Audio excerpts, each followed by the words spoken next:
ഒരു തരി ലോഹം പോലും ഇല്ലാതെ ഒരു കെട്ടിടം ഉണ്ടാക്കുക എന്ന് പറഞ്ഞാൽ നിങ്ങൾക്ക് വിശ്വസിക്കാൻ പറ്റും? പട്ടായ എന്ന് കേൾക്കുമ്പോൾ നമ്മുടെ മനസ്സിൽ ബീച്ചും നൈറ്റ് ക്ലബ്ബും നൈറ്റ് ലൈഫ് ഇതൊക്കെ ഓർമ്മ വരുള്ളൂ. അതിനുമപ്പുറത്ത് അവിടെ കാണാൻ നിറയെ കാര്യങ്ങളുണ്ട്. അതിലൊന്നാണ് സാങ്ച്വറി ഓഫ് ട്രൂത്ത്, ലോകത്തിലെ ഏറ്റവും വലിയ മരക്കോട്ട. കാണുമ്പോൾ തന്നെ ഒരു ഹോളിവുഡ് സിനിമയിലെ ലൊക്കേഷൻ പോലെയാണ് നമുക്ക് തോന്നുന്നത്. ഇന്നത്തെ AI ഓട്ടോമേഷൻ ലോകത്ത് ഇതൊരു പ്യുവർ ഹ്യൂമൻ ക്രാഫ്റ്റ്മാൻഷിപ്പിൻ്റെ പവർ കാണിക്കുന്ന ഒരു ലിവിങ് എക്സാമ്പിളാണ്.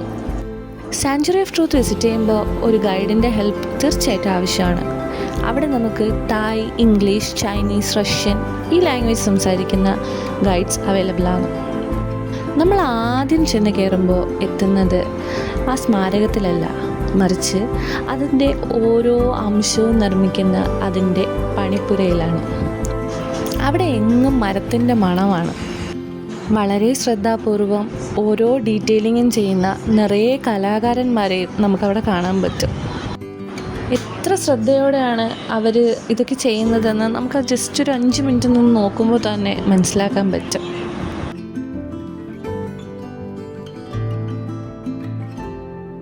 That we used to build the museum without any metal nails. However, later as we go and explore inside, for sure you will get to see and inspect some nails or some parts of how it works, due to the fact that it's not yet finished. The concrete nails are only used there to temporarily fix it.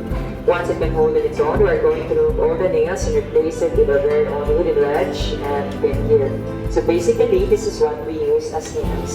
We may use this one for the floors, sculptures, and also the pedals, as you notice. So traditionally, it's done through this one. For the balconies and the windows, this is the wooden joint technique that we use, and if you notice, no nails does all.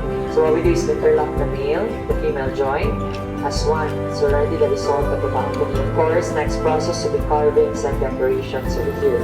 Just like that big balcony right here. For the walls, we use the long dovetail, this one here, and to create a big block of wall, we just keep on adding more and more and more. And of course, at the back are the carvings or the decorations over here.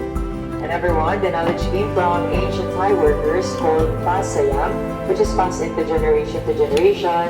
So today, we're still using these techniques. And of course, later after the tour, you can go back here again, take photos and videos. You can also touch this so that you know how it functions. പുറമേന്ന് കാണുമ്പോൾ ഇതൊരു അമ്പലമായിട്ട് തോന്നുന്നില്ലേ? അകത്തുനിന്ന് കാണുമ്പോഴും അങ്ങനെയൊക്കെ തന്നെ തോന്നുള്ളൂ. പക്ഷേ ഇതൊരു അമ്പലമൊന്നുമല്ല. 1981 ഈ ഒരു സ്മാരകത്തിൻ്റെ കൺസ്ട്രക്ഷൻ സ്റ്റാർട്ട് ചെയ്തത്.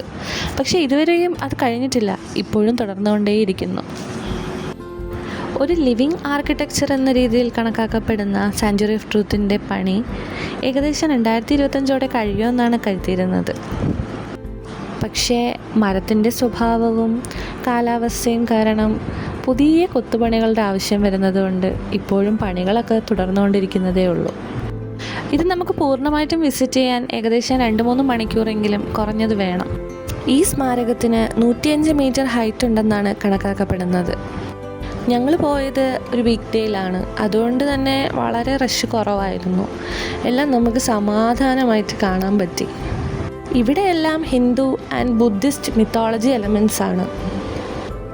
കോസ്മിക് ക്രിയേഷൻ മുതൽ ഹ്യൂമൻ ഇമോഷൻ വരെ എല്ലാം ഇവിടെ ഡിപ്പിക്റ്റ് ചെയ്തിട്ടുണ്ട്. Nothing is random. ഇവിടുത്തെ ഓരോ സ്കൾപ്ചറിനും ഓരോ മെസ്സേജ് ഉണ്ട്. ഇതിൻ്റെ നിർമ്മാണം തുടങ്ങിയത് തായ് ബിസിനസ്മാനായ ലേ വിര്യാഫനാണ്. കലയും ആത്മീയതയും തത്വചിന്തയും പ്രകൃതിയും ഒക്കെ ഒത്തുചേരുന്ന ഒരു അത്ഭുത ലോകമാണ് സാങ്ച്വറി ഓഫ് ട്രൂത്ത്. ഇവിടുത്തെ ഓരോ ശില്പങ്ങൾക്കും ഓരോ കഥകളുണ്ട്. Thai culture, Hindu philosophy, Buddhism, Chinese beliefs, ancient mythology ഇതൊക്കെയാണ് ഇവിടെ നമുക്ക് കാണാൻ സാധിക്കുന്നത്.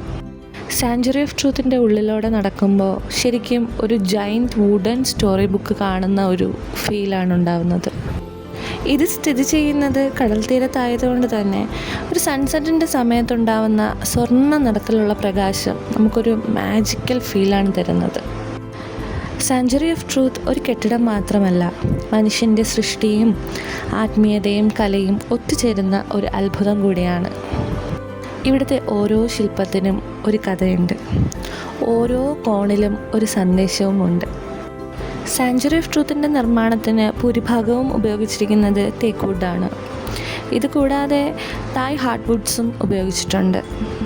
വുഡൻ ജോയിൻറ്റ്സ്, മരക്കുരുക്കുകൾ അതായത് പെഗ്, പിന്നെ ട്രഡീഷണൽ ലോക്കിംഗ് ടെക്നിക്സ്, ഇതൊക്കെ ഉപയോഗിച്ചിട്ടാണ് ഇതിൻ്റെ കൺസ്ട്രക്ഷൻ ചെയ്തിരിക്കുന്നത്. ഇത് കൂടാതെ ഇവിടെ Thai cultural shows, boat rides, elephant ride, horse ride, മറ്റ് ടൂറിസ്റ്റ് ആക്ടിവിറ്റീസും ഉണ്ട്. തായ്ലൻഡ് വിസിറ്റ് ചെയ്യാൻ പോകുന്നവർ തീർച്ചയായിട്ടും ഈ ഒരു സ്മാരകം വിസിറ്റ് ചെയ്തിരിക്കണം. മറ്റൊരിടത്തും നമുക്ക് ഇതുപോലെ ഒരു അത്ഭുതം കാണാൻ പറ്റില്ല. അത്രയ്ക്ക് മനോഹരമാണ് സാങ്ച്വറി ഓഫ് ട്രൂത്ത്.